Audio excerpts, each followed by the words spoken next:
पुराने समय की बात है। किसी नगर में जगन और मगन नाम के दो मूर्ख रहा करते थे। वे मूर्ख तो थे ही, साथ ही साथ आलसी भी थे। उनकी मूर्खता की बात हमारे सारे नगर में प्रसिद्ध थी।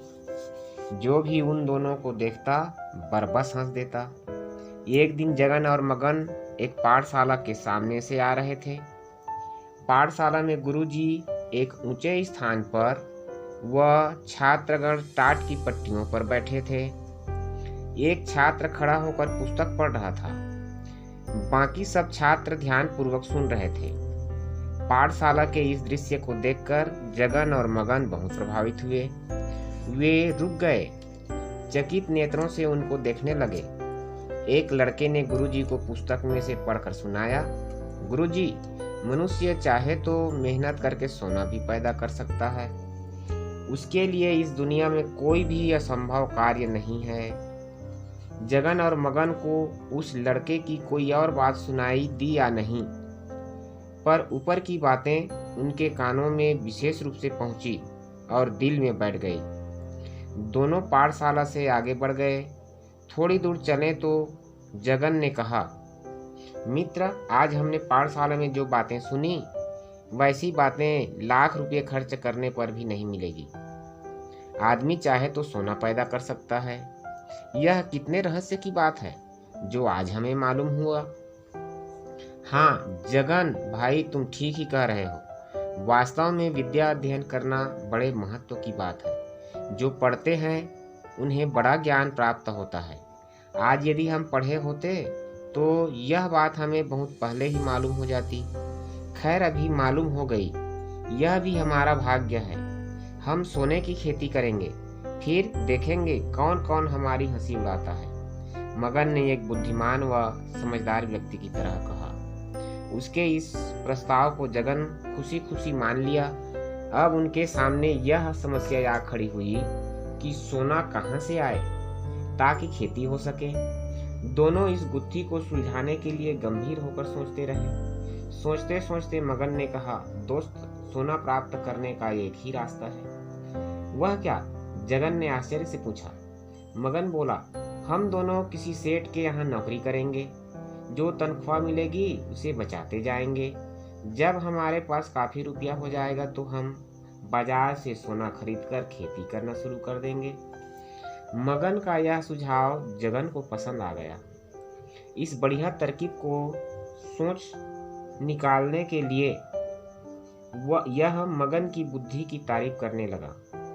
इसके बाद वे दोनों अपने अपने घर चल दिए, पर जाते समय उन्होंने निश्चय किया कि वे इस बात को गुप्त रखेंगे, क्योंकि उन्हें डर था कि यदि किसी को यह बात मालूम हो गई तो वह सोने की खेती करना शुरू कर देगा।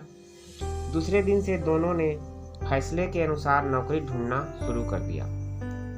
पर जगन और मगन के लिए यह बड़े दुर्भाग्य की बात थी कि वे जहां भी जाते कोई नौकरी देने को तैयार नहीं होता, बल्कि व्यंग्य करते हुए कहने लगते, अरे राम, तुम दोनों को नौकरी पर कौन रखेगा? हमें अपना पैसा बर्बाद नहीं करना है। हमें तो ऐसे आदमी चाहिए तो कोल्हू के बैल की तरह मेहनत कर सके। जगन और मगन उन्हें विश्वास दिलाते कि वे दोनों बड़ी मेहनत व बुद्धिमानी से नौकरी करेंगे। इस पर कोई उन्हें काम देने को तैयार नहीं हुआ।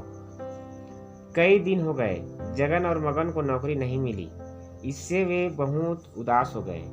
उन्हें ऐसा मालूम होने लगा कि उनकी सारी योजना ठप हो जाएगी। मगन ने कुछ दुखी होकर कहा, मित्र, यहाँ के लोग हम दोनों से बहुत ईर्ष्या करते हैं, तभी हमें काम पर रखने को कोई तैयार नहीं हो रहा है। चलो किसी दूसरे शहर में नौकरी करेंगे। एक अच्छा सा दिन देखकर वे दोनों चल दिए परदेश नौकरी करने। वहाँ उन्होंने नौकरी ढूंढी, पर किसी सेठ या व्यापारी ने उन्हें नौकरी नहीं दी। हाँ, एक कारखाने में उन्हें माल ढोने की नौकरी मिल गई। जगन और मगन बहुत खुश हुए। दिन भर वे कारखाने में काम करते, शाम को जब छुट्टी होती तो पैसे लेकर चल देते। रहने के लिए उन्होंने एक झोपड़ी किराए पर ले रखी थी। दिन गुजरते रहे। जगन और मगन को जो पैसा मिलता उसमें से वे बहुत कम खर्च करते थे। वे चाहते थे कि किसी भी तरह जल्दी से जल्दी उनके पास सोना खरीदने लायक पैसा हो जाए, फिर तो उनकी मौज ही मौज है। वे प्रति शाम पैसे को गिना करते, यह देखने के लिए कि उनमें कितनी वृद्धि हुई है। कई महीने बाद ही जगन और मगन के पास काफ़ी पैसे हो गए। अब उनकी खुशी की सीमा न थी। भगवान ने उसकी सुन ली थी। अब वे सोना खरीदने लायक हैसियत रखते थे। उन्होंने काम करना छोड़ दिया और चल दिए सोना खरीदने। एक सर्राफ की दुकान पर पहुँचे। बोले, हमें बढ़िया वाला सोना खरीदना है, दिखाइए। सर्राफ ने समझा ये कोई बहुत बड़े व्यापारी हैं। उसने जगन और मगन को आदर से बैठाया, उनकी आवभगत की, फिर सोना दिखाया। जगन और मगन ने उन्हें उलट पलट कर देखा। सोने की पहचान उनमें न थी। अतः बोले, इससे भी अच्छे किस्म व ऊंची कीमत का सोना दिखाइए। सर्राफ चकराया उनकी बात सुनकर। सोना सोना सब एक सा होता है, क्या घटिया या क्या बढ़िया।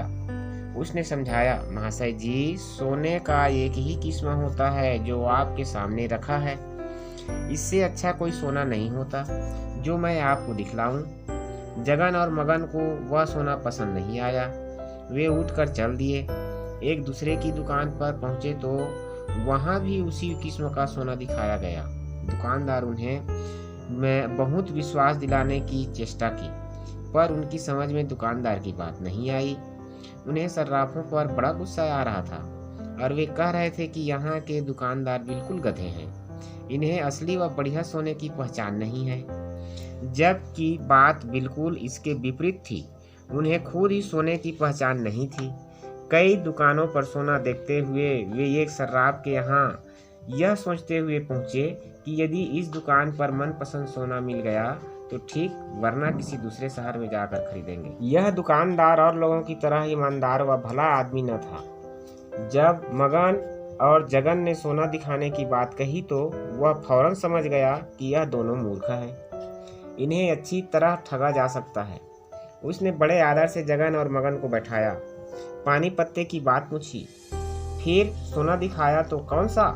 रोल्ड गोल्ड, यानी असली सोना नहीं, बल्कि सोने की तरह चमकने वाला एक धातु। और उसकी तारीफ करते हुए कहा, यह रहा सबसे बढ़िया किस्म का सोना। इस शहर में किसी भी सर्राफे के यहाँ इस किस्म का सोना नहीं मिलेगा। आप लोगों को ही मैं यह सोना दिखा रहा हूँ, किसी और को दिखाता भी नहीं। वास्तव में इस सोने में और पहले जो सोना देखा था उसमें बड़ा अंतर था। सोना देखकर जगन और मगन बहुत खुश हुए। मगन के पास रुपये थे।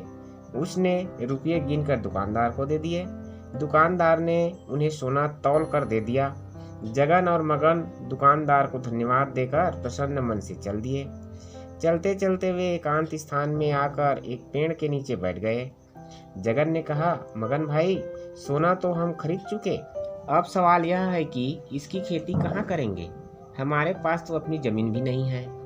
हाँ मित्र, तुमने ठीक कहा, यह सोचने की बात है, मगन ने उत्तर दिया। दोनों खामोश होकर इस विषय में सोचते रहे। रात को चली थी और बस्ती वहां से दूर थी। बस्ती तक जाना खतरे में भरपूर था। अतः उन्होंने निश्चय किया कि वे रात उस पेड़ पर ही गुजारेंगे और वे पेड़ पर चढ़ गए। अब आगे क्या होगा जानने के लिए देखते रहिए एल्डर फनी किंग और चैनल को सब्सक्राइब कीजिए।